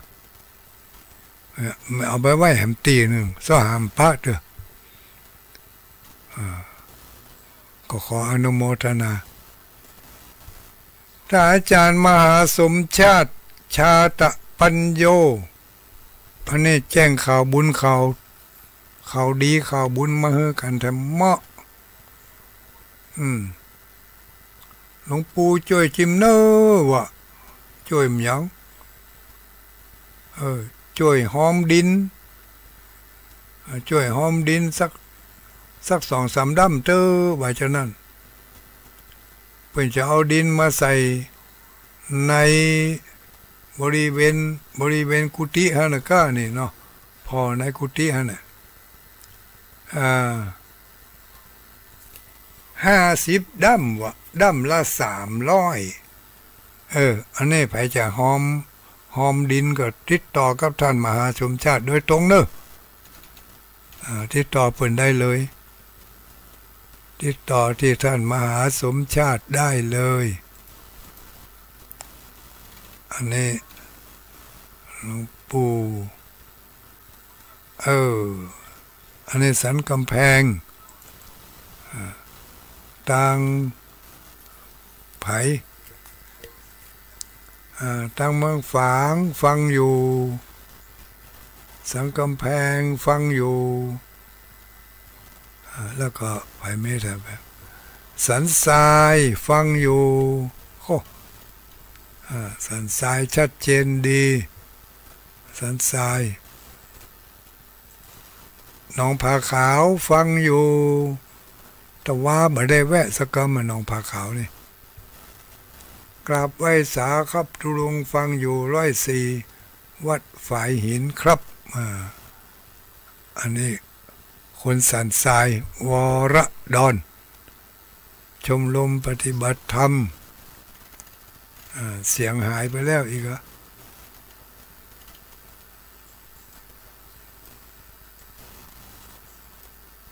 หนาวLD เป็นวัดก็เสียงหายไปแล้วนี่ขี้ยุดไปกรรมเนาะแม่อุ้ยจงดีเชี่ยกันทาตัวแทนของชมรมปฏิบัติธรรม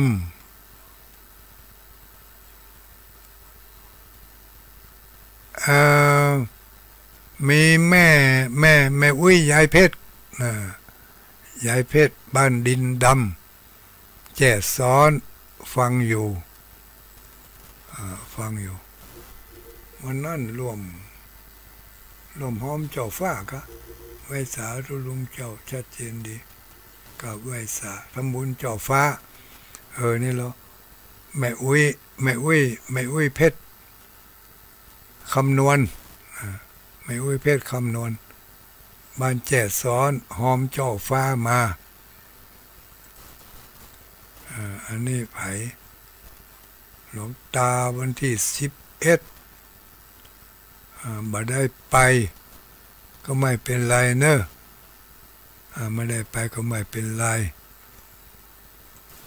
คลื่นสีขาวเพื่อชาวประชาอันนี้ใครฟังอยู่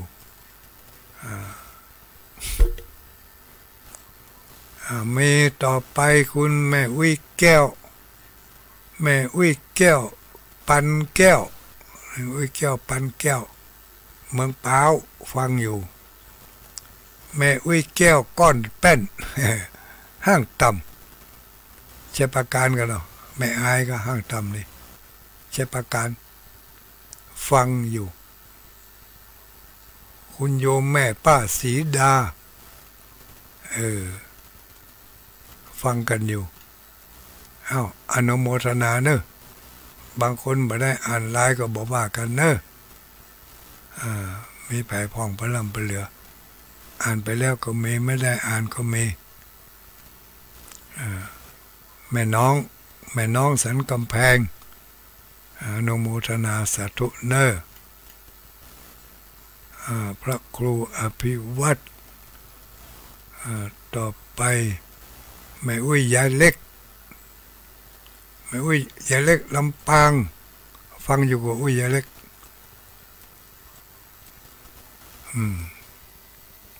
ยายเล็กลำปางนี่ปะกันวันที่25เนอะวันที่25เดือนธันวานี่แหละถ้าบาดเจ็บใครได้ป่วยก็จะได้ไปปะกันอยู่อย่างวันพรุ่งนี้มีกิจนิมนต์หลายที่รับบ่ได้ไม่ค่อยสำคัญไปไม่สะดวกก็เลยไม่ไปขอสุมาภัยกับเจ้าภาพด้วยเนอะอันนี้มีมาจากเมืองแป่มาจากเมืองแป่เมืองงามฟังอยู่แม่อุ้ยทองหน่วยเนาะแม่อุ้ยทองหน่วยฝากอะไรมาไม่รู้เนอะทองหน่วยเนอะถ้ามาถึงก็หัวเนาะว่ามันเป็นอย่างฝากตรงไปเลยไปที่ทำพระครูอภิวัตรแต่ว่าก็ไปแวะหันกรรมบ่ปะเปิ้นพระครูอภิวัตรมาระยะหลังๆนี่โอ้นักแก่ของเนอะญาติโยมทั้งหลายอันที่ว่านักแก่เนี่ยไม่ใช่ป่วยนะงานเปิ่นนักงานเปิ่นนัก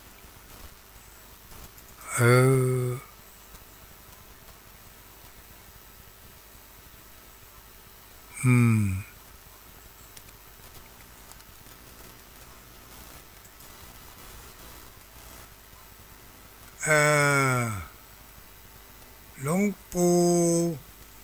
หนูร่วมทำบุญอุทิศไปหาพ่อพิบูลเรือนสุภาก็เป็นเจ้าภาพเจ้าฟ้า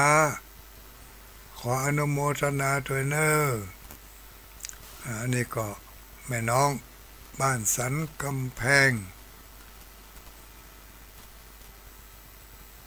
บ่ต้องประกาศรายชื่อคือบ่ประกาศแล้วเนอะ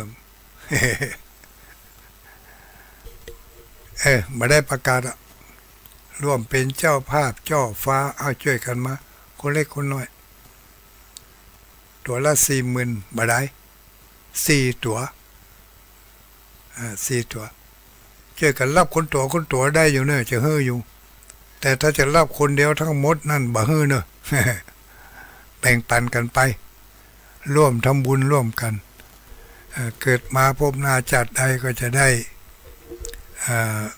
มีโอกาสได้รับส่วนบุญด้วยกันเนาะมาแน่นะคนหนึ่งได้ทำคุณงามความดีและอีกคนหนึ่งได้ทำคุณงามความบดีเนี่ยเกิดไปปะกันเนี่ยเนาะคนทำความดีนะอาจจะมีพลังดึงดูดคนที่ได้ทำบดีนั่นคือโป้นจากหายนะขึ้นมาก็ว่าได้โพดพายกันคนที่ทำความบดีมานักเกิดมาในภพนี้จัดนี่มาปะใส่กันคนนั้นเป็นทำความดีมานักแต่เขาทำความดีมาบ่นักเขาอาจจะอาศัยเปิ่นช่วยเติมช่วยตุ้มช่วยยกช่วยอุ้มอย่างกันเดียวนี้กะเนาะแปลงจ่อฟ้าตัวหนึ่งก็ช่วยกันอุ้มกันหอบไปที่สูงก็เฮมันได้ที่สูงเหมือนกันอยู่ดีก็เฮได้อยู่ดีเหมือนกันอีกเนาะเขาเกิดมาด้วยกันลูกในร่วมโลกเดียวกันมาได้ยินได้ฟังกันโอกาสมันมาแล้วโอกาสมันเปิดแล้วแสดงว่าบุญเก่าบุญหลังเปิดช่องทางให้เราแล้วก็ลองขึ้นใจประกาศอยู่เวียงปะเป้าแว่เนาะแล้วคนอยู่ที่ไหนที่เบาพูดน่ะเป็นได้ยินอยู่เป็นสหชาติรู้นี่เกิดร่วมชาติกันมาเป็นกัลยาณมิตรกันมาเมือนมานานแล้วถ้าไม่จะอั้นจะไม่ปะกันแน่นอนลองพอหรอคนในโลกนั้นมีกี่คนนี่กะที่เขาปะกันมีกี่คนปะกันแล้วบางทีหันกันมาได้นะกายกันไปหน้าซื่อสวุธหน้าใส่กันก็มีเนี่ยนี่มันเป็นเสียอย่างนี้เรียกว่าสัตว์โลกสัตวโลกเป็นไปตามวิถีของเขาที่ทำความดีร่วมกันมาป้าหน้าป้าตากันก็ยิ้มแย้มแจ่มใสบุญเก่าบุญหลังมันมาตึงมันโน้มน้าวเขาควายให้มันว่องได้ปะกันให้เขาควายว่องปะกัน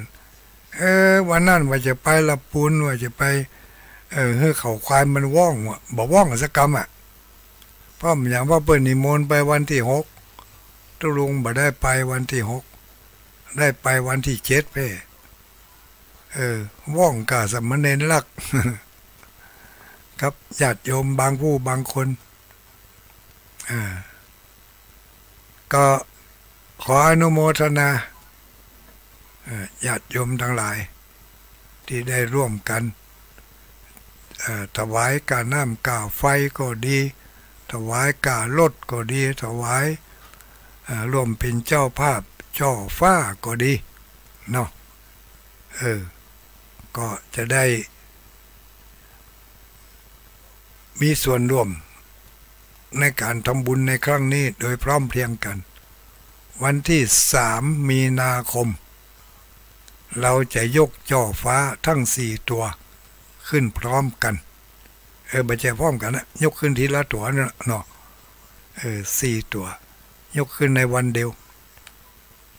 มันมีพิธีอย่างนักไปถึงอาจจะเอาเคนก็หรือว่าอาจจะแปลงปวนขึ้นไปก็อันนี้ก็ดูสถานการณ์ไปทางหน้าก่อนอันใดมันสะดวกกว่ากันก็จะเอาแบบนั้นเพราะว่าสมัยนี้นี่อย่างใดก็ได้มันสะดวกอยู่แล้วตอนนี้ เอา9 โมงปลายแล้วนี่ วันนี้ยังแควนน้อยเลยบ่พอหนาวเท่าใดบ่พอหนาวเท่าใด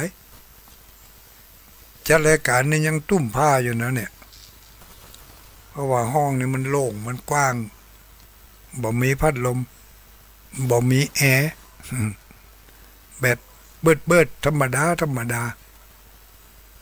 จับห้อนก็ห้อนจับหนาวก็หนาวไปจะนั่นเนาะ0932722499ก็ว่าปิดโทรศัพท์ไว้หันเนี่ยแต่กันเนี่ย0932722499รอสักกำเนอกำลังเปิดโทรศัพท์อยู่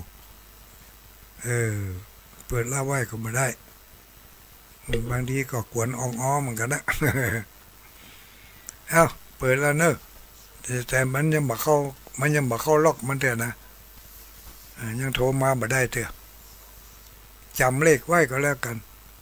0932722499อันนี้ก็เบอร์ของสถานีถ้าเวลาปกตินะอาจจะบ่ได้เนี่ยเพราะว่าบางเตือก็ต้องปิดไว้ฮะถ้าบ่ปิดไว้มันตนอื่นเป็นจัดรายการก็โทรเข้ามาหาเนี่ยเวลาเขายกหูฮับอย่างลูกที่ไหนมาอันลงวัดห่างตามแม่นก็ไปใจเนาะโทรมาอย่างเพ่อีกอะจำเบอร์เปิดให้ดีอย่างทุกเจ้าตนใดอย่างทุลุงเดี๋ยวนี้จะไปโทรไปหาเบอร์อื่นถ้าบ่ใจ2499แล้วก็เป็นเบอร์อื่นอะนั่นโธ่นี่ข้อความร้อนๆนี่เข้ามานี่ถ้าจะโทรมาหลายเตือก็นี่เนาะทุลุงมหาเสาแก้วจัดรายการโทรเข้ามหามหาเสาแก้วทดมหาทุลุงด้อยเพ่เจริญพรฮะสวัสดีไผเอ่ยอัลโลอำเภอแม่ใจฟังฐานี้หน่อยฐานี้แม่ใจนี่กะฐานี้แม่ใจดารุณีเนาะชัดเจนดีก่อฮะมันจะได้กูเตือโทรมาถึงบัดติดกูเตือโทรมาบัดติดเนาะ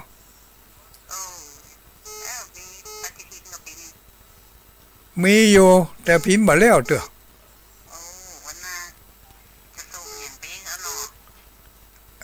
อันมูที่จะรับปฏิทินนี่ขอให้รวบรวมกันได้สัก10 แผ่นต่อคนเนอะถ้ามาอ่านนี่มันจะส่งยากส่งยากถ้าส่งกำ10 แผ่นมันจะง่ายดีอนุโมทนาสาธุโชคดีมีใจ0932722499ปฏิทินก็กำลังไปส่งไปลงพิมพ์อยู่เนอะยังไม่ได้พิมพ์เถอะเจริญพร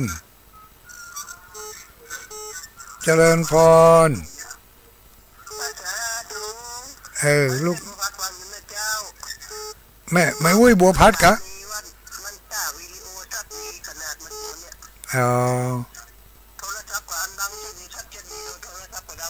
ชัดเจนดีอยู่เนาะ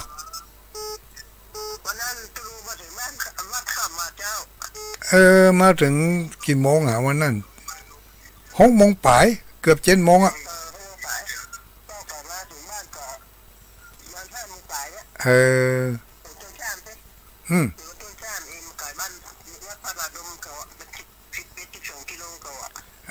กว่า10 กว่ากิโลเนาะ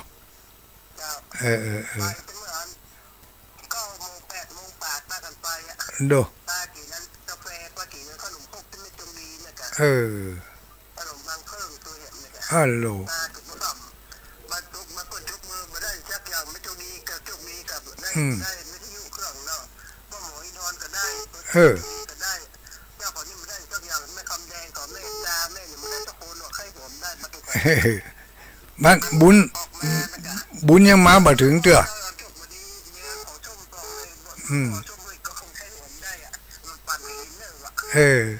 เอาอนุโมทนาเนอะอุ้ยเนอะสาธุวันที่4ปะกันวันที่4ปะกันที่วัดห้วยงูในวัดโสภณารามเจริญพรลูกไหนมาหนองผ้าขาว4785นี่กะไม่ใช่กะ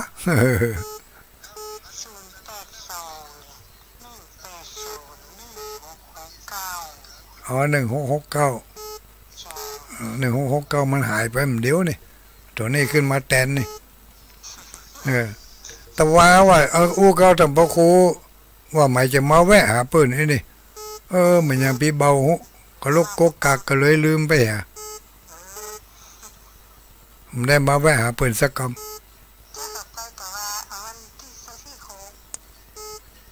น่ากับเปิ้นไปกับวันที่6เปิ้นได้ไปฟังซอกันน่ะ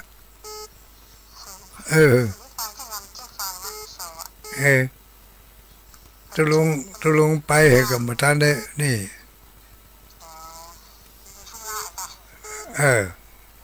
ก็ยังแคว้นน้อยมันไปยังแคว้นที่ว่าไม่ได้ไปช่วยเพียวเต้นเพียวเก้าอี้ถ้ามันจังไปปะปล่อยห่างลูกขอบคุณขอบใจเนอะสาธุอนุโมตามิ0932722499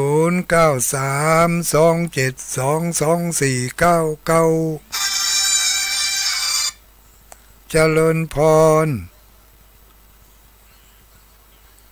ไผ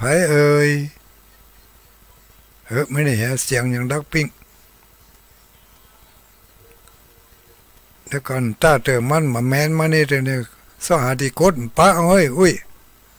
เสียงมันบอกออกโทรศัพท์สักคำไม่แน่อ้อยแล้ว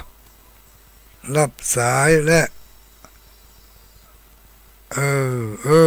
หายซับ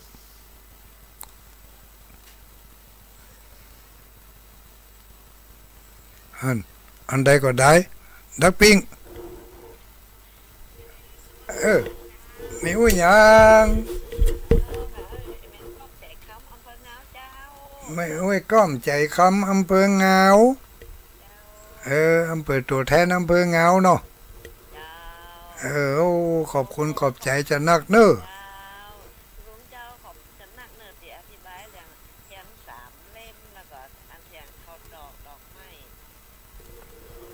เทียน3 เล่มก็ตอกดอกไม้อย่างมูนั่นนะเนาะ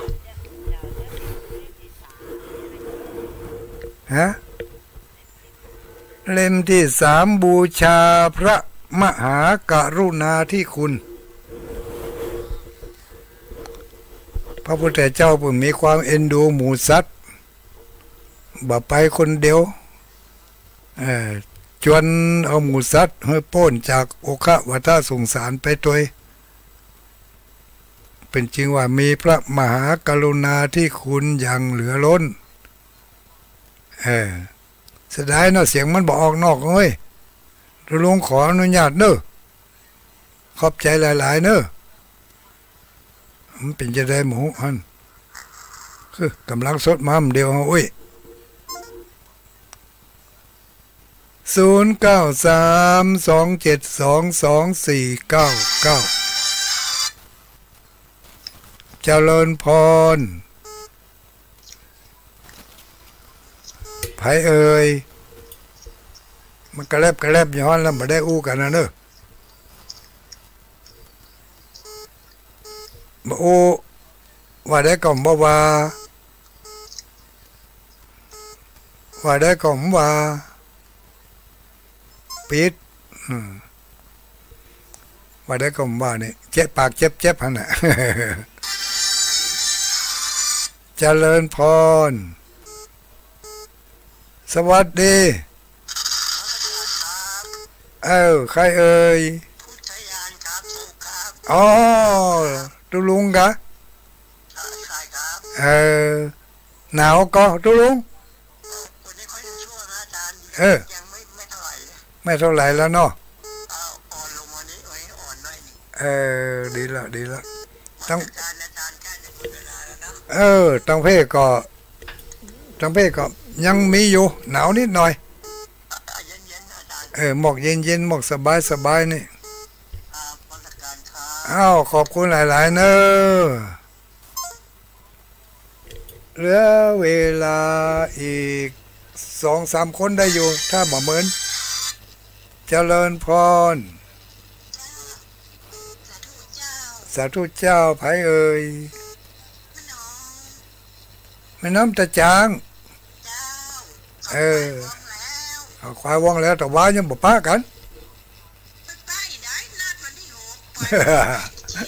แม่นตึงแต่กันเนาะสมบ่มีเวลาได้แก้ไขฮะ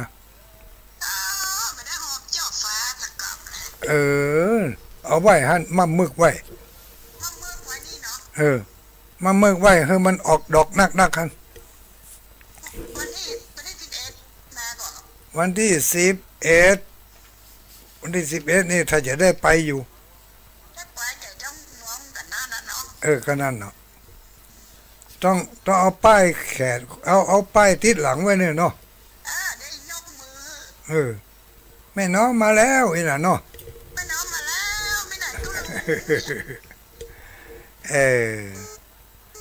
บ้านแต่วันนั้นที่บ่ได้ไปที่พระธรรมหาก็พระธรรมหาสองแก้วก็สักคน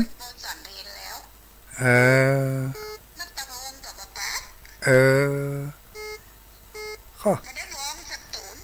น่ากะมาได้ประกาศลูกยกมือขึ้นน่ะแม่น้องมาแล้วอีก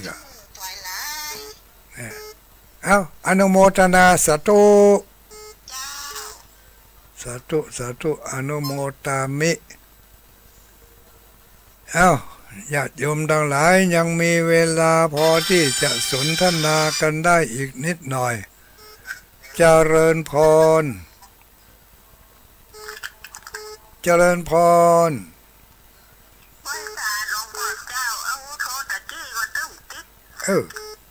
มันจะได้บัดติด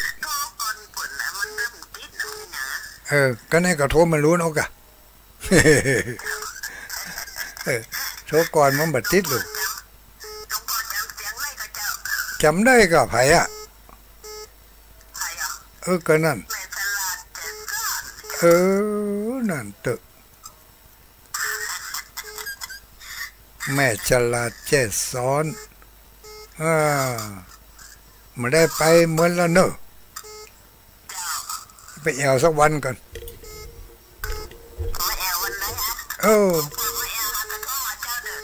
ถ้าได้ไปก่อนอนุโมทนาสาธุ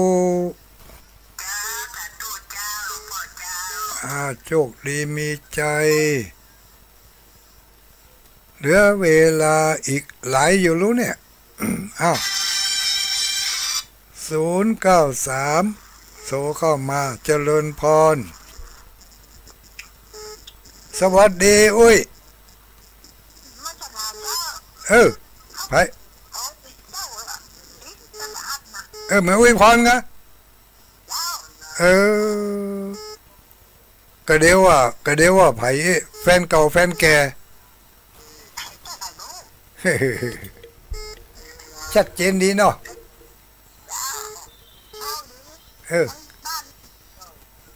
กี่เขาแรงกับอย่างวันนี้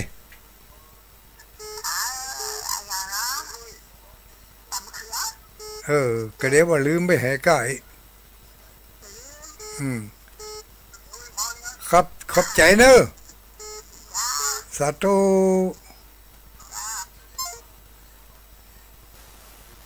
0932722499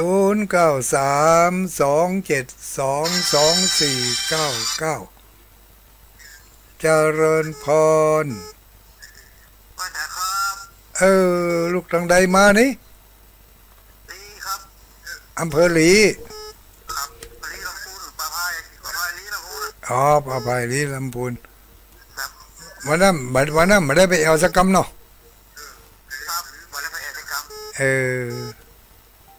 ถ้าปนม่วนกันวันที่7กะวันที่6วันที่7วันที่7ต่อป่าตัวตาลสปะวันที่7มาวันที่7ลูกวันที่6ไม่ได้มาวันที่6มีงานข่าวดำเหรอที่บ้านนี่เริ่มได้ไปสักคำไปวันที่7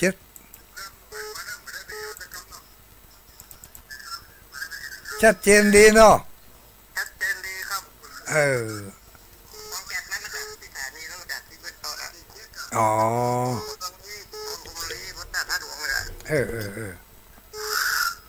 ได้ฟังหลายสถานีก็ยังแคว้นน้อยลูกทีหนึ่งมันดับไปหำทีหนึ่งเนาะ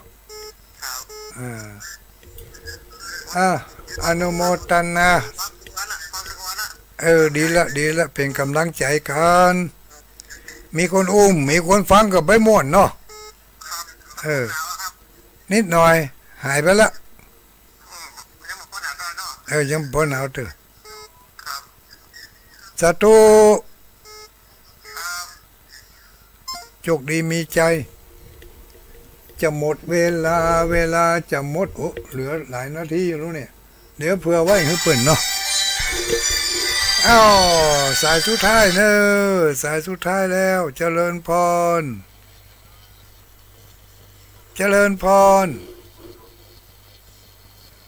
มันอย่างอีกอะเนาะ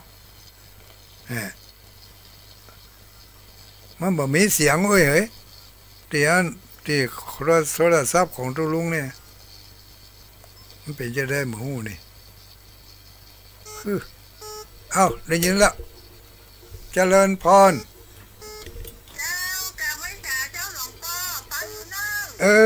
เจ้าตรงซ่านกะ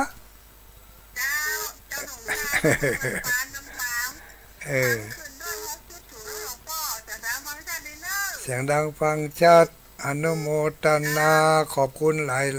ยนั่นเถอะน้อยอกน้อยใจกันนั่น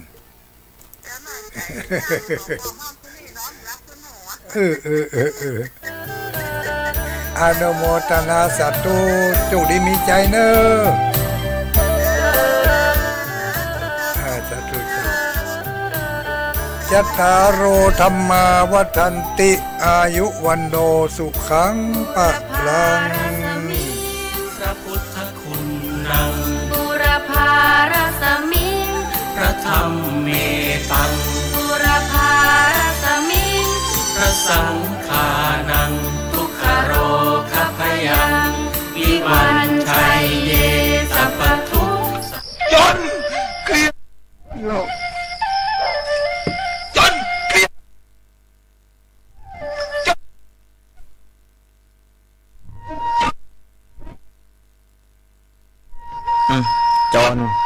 ียดกินเหล้าเครียดกินเหล้าก็เลยยิ่ง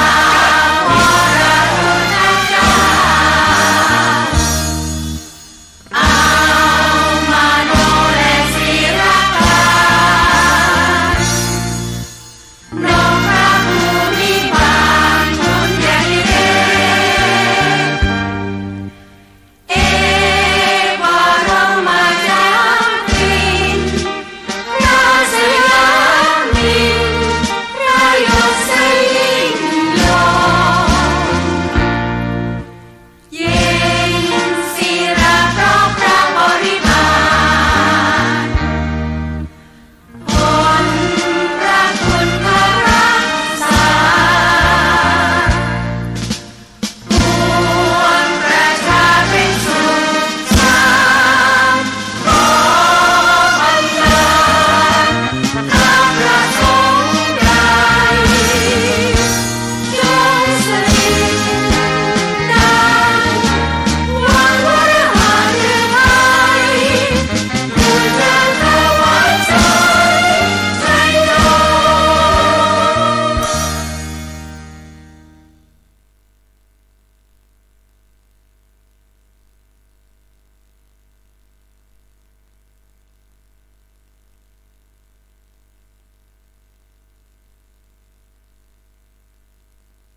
านกำลังฟัง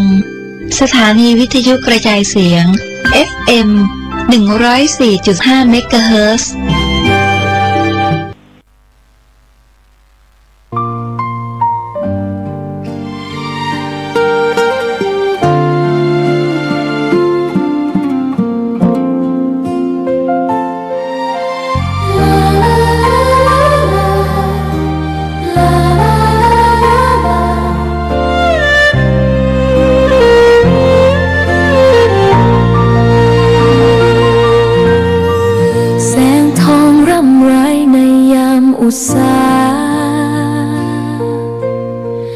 ยังเห็นพระเมตตาอยู่ทุกแห่งหน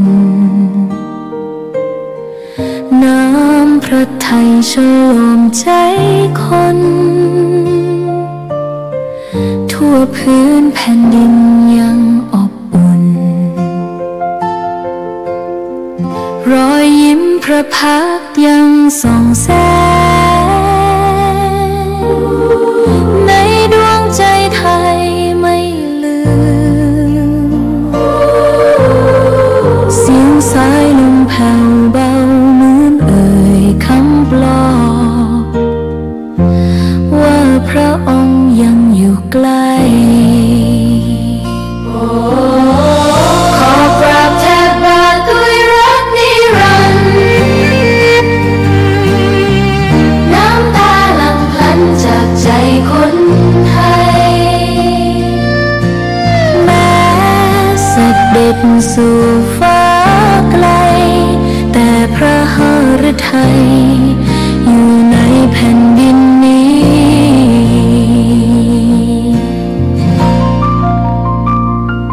สวนดอกไม้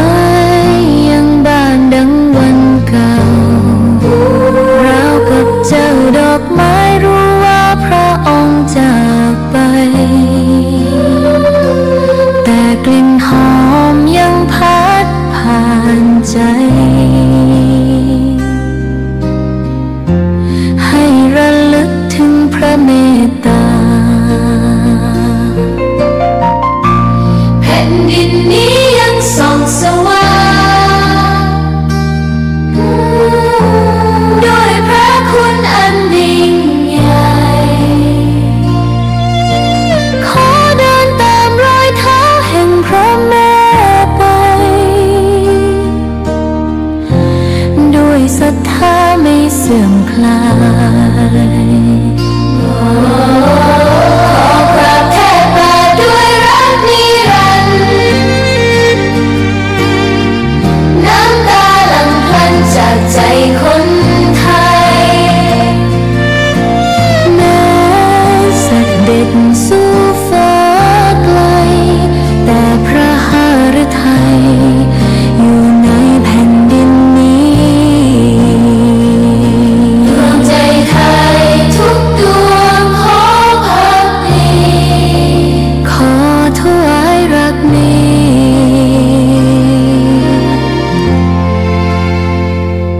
นิรันดร์แด่พระพันปี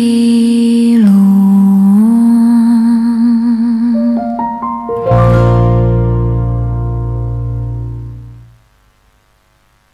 ขอความนอบน้อมจงมีแด่พระรัตนตรัยเจ้าสามประการพระรัตนตรัยองค์ที่หนึ่งคือพระพุทธเจ้า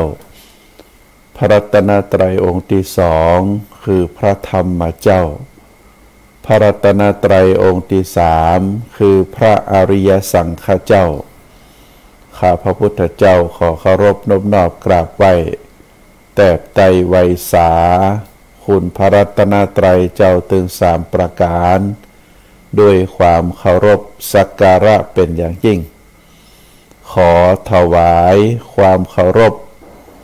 พระมหาเถรานุเถระเจ้าคณะพระสังฆาธิการครูบาอาจารย์ผู้สูงด้วยอายุพรรษาผู้สูงด้วยคุณธรรม